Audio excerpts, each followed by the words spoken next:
এক বছরেরও বেশি সময় পর অবশেষে মঞ্চে ফিরল অড সিগনেচার ব্যান্ড। শ্রোতাদের জন্য এটি ছিল একটি প্রতীক্ষিত মুহূর্ত, যা প্রয়াত ভোকাল আহসান তানভীর পিয়ালকে উৎসর্গ করা হয়েছে। অড সিগনেচার দ্য কামব্যাক শিরোনামের এই কনসার্টে তারুণ্যে ভরা এই ব্যান্ডটির গানে মুগ্ধ হয়েছেন দর্শকরা। গত বছর এক মর্মান্তিক সড়ক দুর্ঘটনায় ব্যান্ডের ভোকাল পিয়ালের আকস্মিক প্রয়াণে থমকে গিয়েছিল ব্যান্ডের সকল কার্যক্রম। সেই শূন্যতাকে সঙ্গী করে এই কনসার্টে ফিরে আসা এক আবেগঘন মুহূর্ত ছিল সবার জন্য। কনসার্টটি শুরু হয় তাদের নতুন গান উৎসবের গান দিয়ে।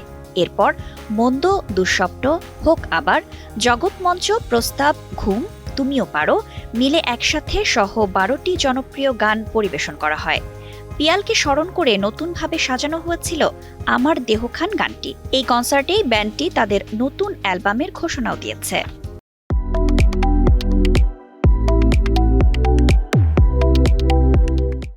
অড সিগনেচার মঞ্চে ওঠার আগে দেশের জনপ্রিয় কিছু ব্যান্ড ও তারকারা তাদের স্বাগত জানাতে আসেন।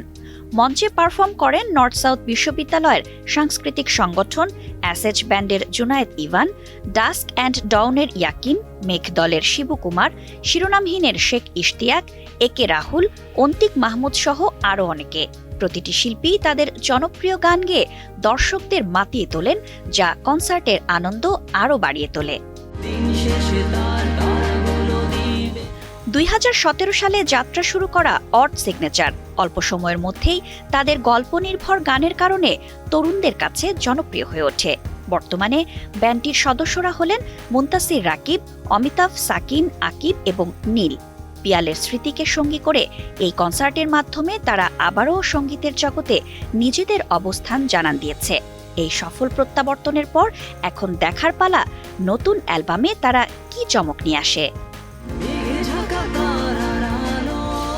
ফারিহা আঞ্জুম স্বর্ণা, কালের কণ্ঠ।